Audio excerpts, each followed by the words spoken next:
Muy buenas chicos, bienvenidos a F-Total. Como ya comentamos en vídeos anteriores, la FIA y la Fórmula 1 se han cansado de una dinámica que lleva haciendo daño a la categoría durante más de una década. Fabricantes que miran únicamente por sus propios intereses, que presionan, que amenazan con marcharse, que empujan a aceptar agendas e imposiciones pensadas más para sus planes industriales que por el propio espectáculo, y que cuando llega la hora de la verdad puede encontrarse con que el mercado automovilístico ha cambiado radicalmente de rumbo, y eso es precisamente lo que ha ocurrido con las unidades de potencia de 2026, un reglamento que nació en pleno auge del discurso eléctrico en 2022, cuando muchos fabricantes aseguraban que el futuro iba a ser inevitablemente eléctrico, que los motores de combustión estaban condenados y que la Fórmula 1 tenía que adaptarse sí o sí a esa nueva realidad si quería seguir siendo atractiva para la industria y atraer a dichos fabricantes.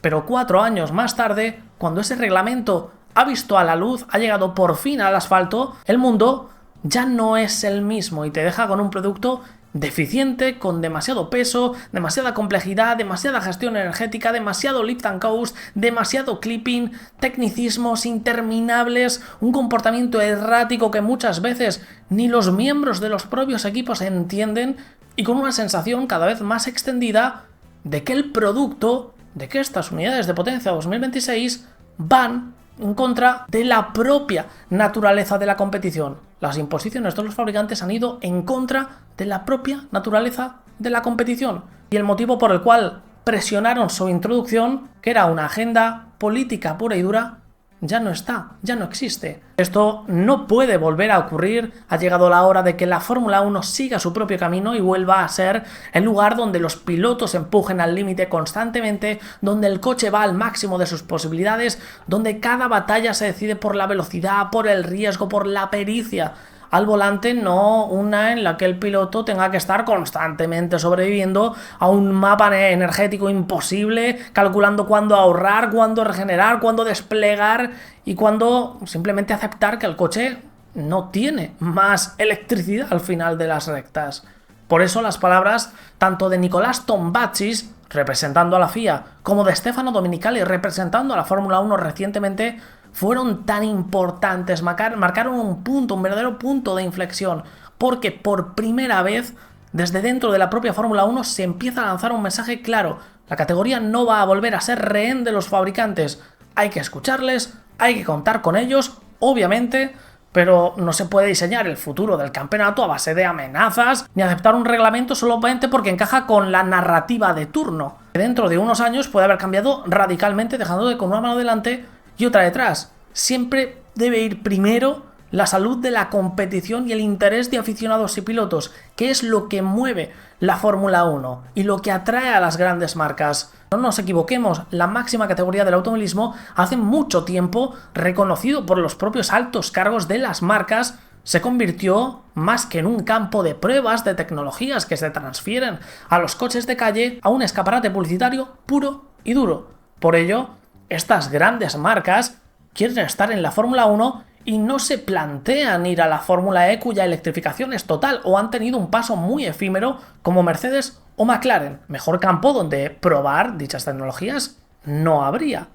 Pero no ese es el punto principal ahora mismo por el que desembarcan en la categoría, es el secundario o terciario. Teniendo esto en cuenta, apenas unos días después, la historia ha vuelto a dar un giro brutal de guión.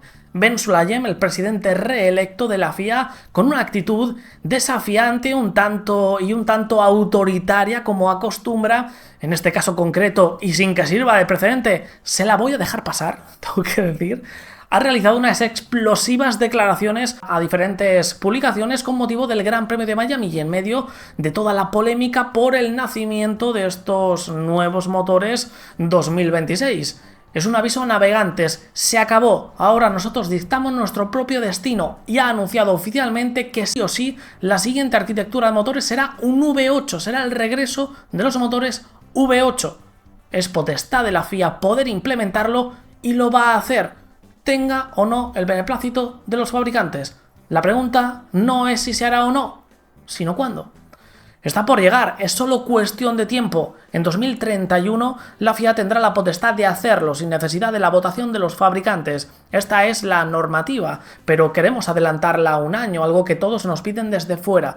Cuando intentamos hablar con los fabricantes se niegan, pero sucederá y la potestad volverá a la FIA. No hablamos de aspectos técnicos, hablamos de que serán menos complicados que ahora. Cuando el MGUH estaba presente en el pasado tenía un propósito muy específico, pero ningún fabricante lo aprovechó.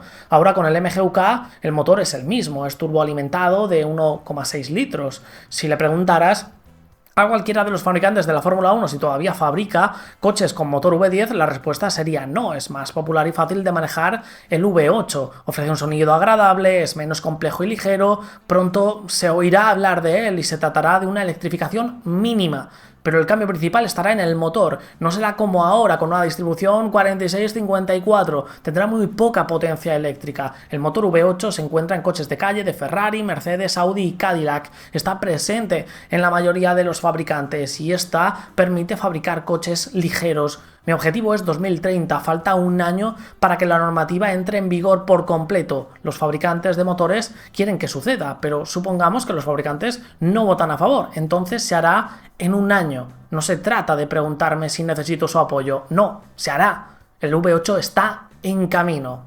Esto es una bomba porque deja muchas cosas en el aire, como que, por ejemplo, no solamente la FIA y la Fórmula 1 están reconociendo el estrepitoso fracaso de estos motores V6 turbo híbridos, sino también los propios fabricantes que no estarían ni siquiera en contra de adelantar, no demasiado, pero sí un año, la implementación de la siguiente arquitectura de motores. Las siguientes unidades de potencia que está fechada en 2031. Jamás pensé que me alegraría de una decisión unilateral por parte de Sulayem y la FIA, pero si sirve para el regreso de los motores V8, habrá valido la pena casi cualquier cosa.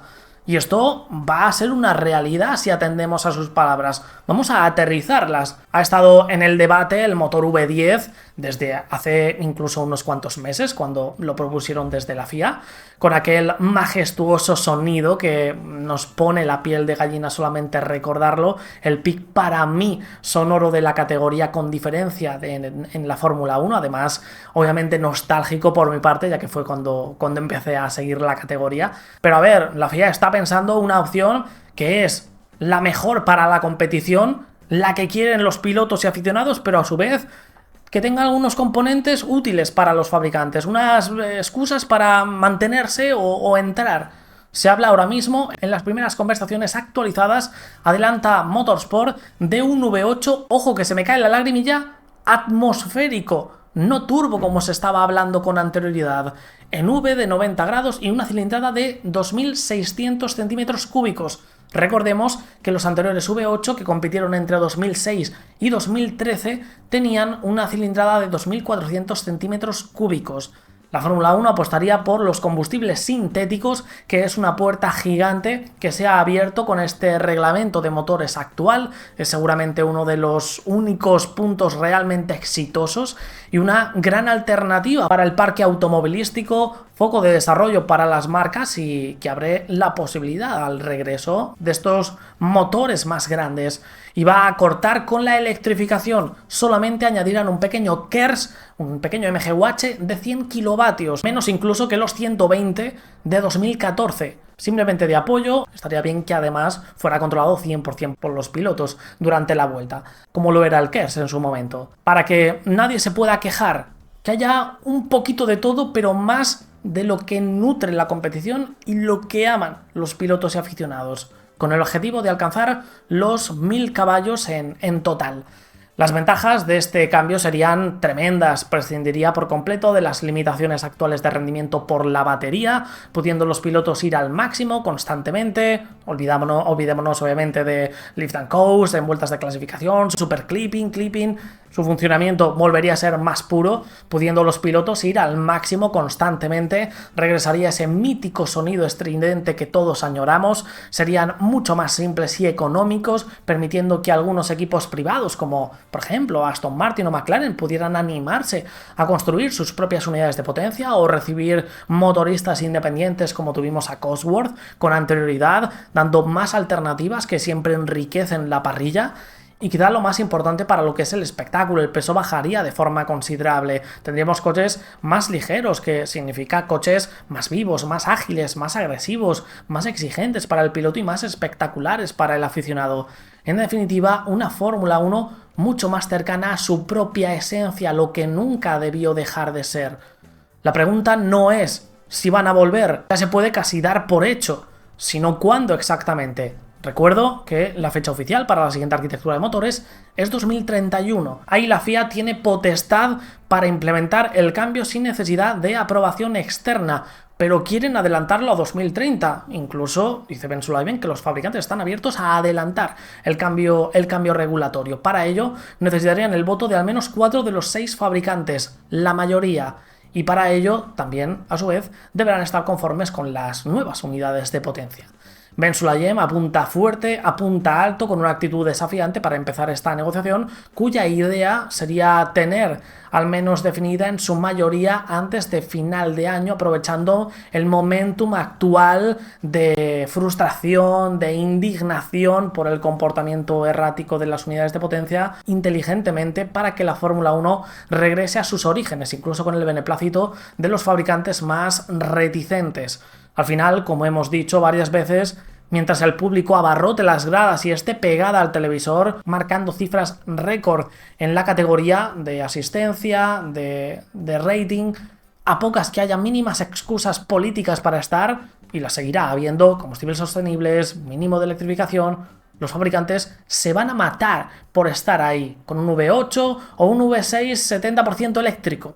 Es hora de que la Fórmula 1 apueste por sus propios intereses, está en una posición dominante y por fin lo va a hacer. Ya es una realidad este cambio de chip y lo celebramos. Veremos cómo se va desarrollando en estas próximas semanas, porque esto va a ir muy rápido.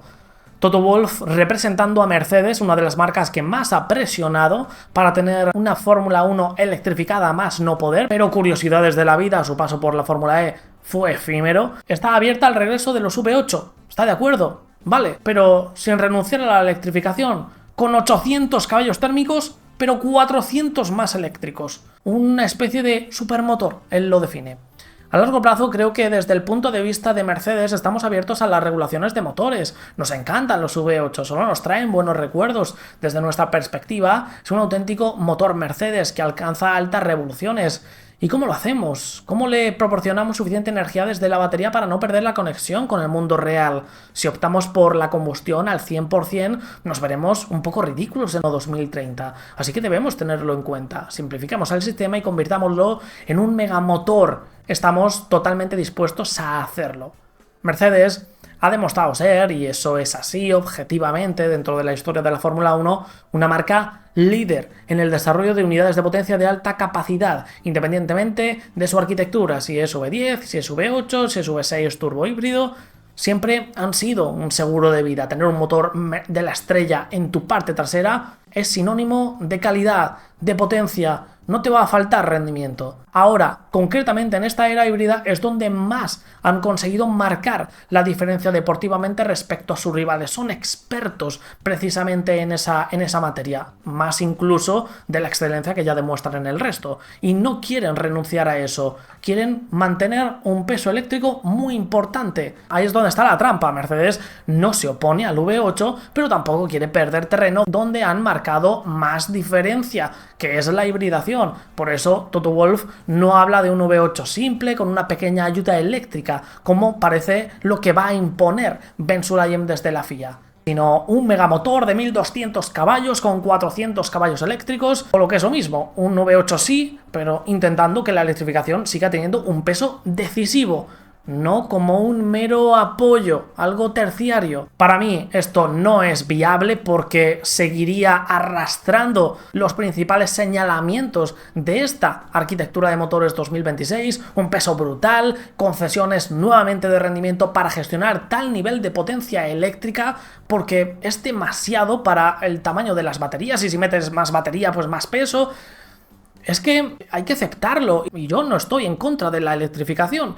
Personalmente estoy probando ahora estos meses un coche eléctrico. Pero las cosas son como son y no es una opción, al menos a corto o medio plazo, con la tecnología actual, tener una electrificación muy importante en la Fórmula 1 no cumple los estándares que la categoría necesita. Para otros campos y casos es incluso la ideal, más que la combustión, no para la Fórmula 1. Pero bueno, el simple hecho de que Mercedes, que puede ser el fabricante más reticente de todos a este giro de guión, a este cambio radical, estén abiertos, era impensable hace unas cuantas semanas. Tampoco parece haber tantas reticencias por parte del resto de fabricantes que se han dado cuenta de que este no es el camino, incluso en sus propias estrategias de marca para coches de calle, pudiendo no solo mantener, sino atraer a otras cuantas marcas con esta simplificación que ya están llamando a la puerta. Dejadme en los comentarios qué opináis, suscribíos, dejad vuestro like y nos vemos en el próximo vídeo, chicos.